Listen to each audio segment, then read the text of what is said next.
இன்று பிறந்தநாள் காணும் இனிய உள்ளங்களின் நல்ல எண்ணங்கள் வெற்றி பெற்றிட எம்டிபி ஃபிக்சர் சேனலின் இனிய பிறந்தநாள் நல்வாழ்த்துக்கள். எம்டிபி ஃபிக்சர் சேனலை இது வரைக்கும் நீங்கள் சப்ஸ்கிரைப் பண்ணாமல் இருந்தீங்கன்னா சப்ஸ்கிரைப் பண்ணுங்கள், லைக் பண்ணுங்கள், ஷேர் பண்ணுங்கள் மற்றும் கமெண்ட்ஸ் பண்ணுங்கள்.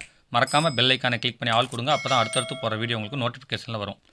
இப்போ இந்த வீடியோவில் முழுக்க பெண்களுக்கான சமையல் அறை அவேர்னஸ் வீடியோங்க.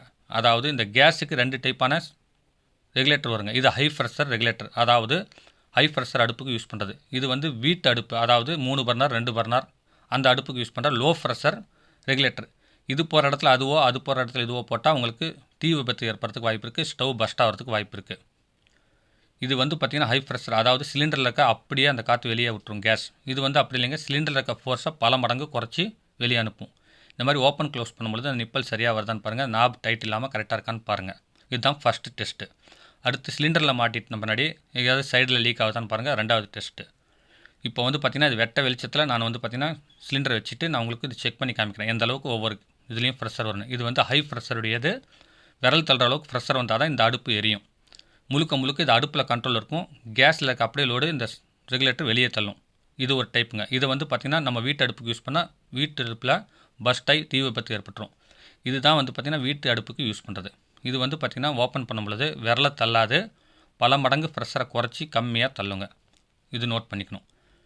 எப்பயுமே பார்த்திங்கன்னா ரெகுலேட்டர் இதுதான் கண்டிஷன். இப்போ இதோடைய ஃபோர்ஸ் எவ்வளோ இருக்குன்னு பாருங்கள். இது பார்த்திங்கன்னா ஹை ப்ரெஷர் அடுப்புக்கு யூஸ் பண்ணுறது. இவ்வளோ ஃபோர்ஸ் வருங்க, ஆனால் அடுப்பில் தான் கண்ட்ரோல் ஆகும். பாருங்கள் எந்த அளவுக்கு ஒரு 5 அடி தூரத்துக்கு கேஸ் தள்ளுது. அடுத்தது வீட்டு அடுப்புது பாருங்கள், வாயிலேருந்து ஊதுறதை விட கொஞ்சம் ஜாஸ்தியாக வருங்க. இதை விட ஃபோர்ஸ் அதிகமாக போனால் அடுப்பு ரிட்டன் ஆகி அந்த நாப் வழியாக காற்று வரும். அதாவது நீங்கள் ஆன் ஆஃப் பண்ணுறீங்களா நாப் அடுப்பில், அது வழியாக கேஸ் வெடிச்சு போயிடும், தீ விபத்து ஏற்படுங்க. இது ரெண்டையுமே பார்த்திங்கன்னா கவனமாக யூஸ் பண்ணுங்கள். இந்த அடுப்புடைய ரெகுலேட்டர் நல்லா இருக்கா அல்லது அடுப்பு லீக்கேஜ் ஆகுதான்னு எப்படி டெஸ்ட் பண்ணால், இதை முதல்ல சிலிண்டரில் மாட்டி ஓப்பன் பண்ணி க்ளோஸ் பண்ணிக்கோங்க. இந்த இடத்துல கேஸ் லீக் ஆகுதா, இந்த இடத்துல ஆகுதான்னு பாருங்கள். ஓப்பன் பண்ணால் இந்த இடத்துலையும் அந்த இடத்துலையும் லீக் ஆகுதா பாருங்கள். நெருப்பு கசிஞ்சால் வெளிப்பக்கம் லீக் ஆகுதுன்னு அர்த்தம். இதை பாருங்கள், இந்த இடத்துல லீக் ஆனிச்சுன்னா உங்களுக்கு பஸ்டாகி தீ விபத்து ஏற்படுங்க, ஒன்றுமே பண்ண முடியாது. இந்த இடத்துல லீக் ஆனால் அதே தான். இந்த இடத்துலங்கும்போது நீங்கள் டக்குன்னு இந்த பக்கத்தில் இருக்க கேட் வால் மூடிட்டிங்கன்னா சரியாக போயிடும். இப்போ கொஞ்ச நேரம் கழிச்சு இந்த கேட் வால் ஓப்பன் பண்ணிங்கன்னா அந்த டியூப்பில் இருக்கிற கேஸ் வெளியே வரணும். அப்படி வரலைன்னா இந்த டியூப் டேமேஜ்னு அர்த்தம், அல்லது ரெகுலேட்டர் பேக் தள்ளுது, ரிவர்ஸ் தள்ளுது காற்றுன்னு அர்த்தம். அதனால் அதையும் செக் பண்ணிக்கோங்க. இப்போ வீட்டு அடுப்பில் போன ரெகுலேட்டர் மாட்டி நான் ஓப்பன் பண்ணுற பாருங்கள், எப்படி காற்று சவுண்டு, இந்த மாதிரி சவுண்டு வரக்கூடாது ரெகுலேட்டரில். அடுப்புலையும் இந்த மாதிரி வெளியே வரக்கூடாது. இந்த அடுப்பு பார்த்திங்கன்னா இந்த ரெகுலேட்டர் போனதுனால பஸ்ட் ஆகிடுச்சு. அதனால் சர்வீஸ்க்கு வந்தது. அந்த ரெகுலேட்டரோட வாங்கி உங்களுக்கு செக் பண்ணுறேன். இப்போ ரெகுலேட்டர் புதுசாக மாற்றிட்டு வந்துட்டோம்.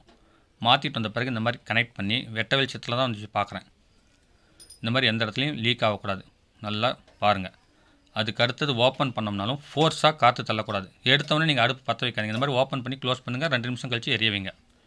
எந்த ஒரு அடுப்புலையுமே பார்த்திங்கன்னா லீக்கேஜ் வராதுங்க, அடைப்பு தாங்க வரும். அப்படி லீக்கேஜ் ஆனிச்சுன்னா முழுக்க அது ரெகுலேட்டர் ப்ராப்ளம் தான். அதனால் தீ விபத்து வரும்.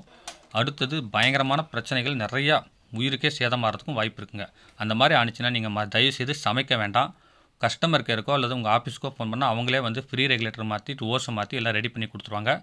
இந்த வீடியோ இல்லாமல் எக்கச்சக்கமான வீட்டு உபயோகப் பொருட்கள் சர்வீஸ் வீடியோலாம் நான் அப்லோட் பண்ணியிருக்கேன். மறக்காமல் அதையும் போய் பாருங்கள். இந்த வீடியோ பிடிச்சிருந்தால் லைக் பண்ணுங்கள், ரொம்ப பிடிச்சிருந்துச்சுன்னா உங்கள் ஃப்ரெண்ட்ஸுங்களுக்கு ஷேர் பண்ணுங்கள், அவங்களுக்கும் யூஸ்ஃபுல்லாக இருக்கும். மீண்டும் அடுத்த வீடியோவில் சந்திக்கும் வரை உங்களிடமிருந்து விடைபெறுவது உங்கள் எம். தௌலத் பாஷா. வணக்கம்.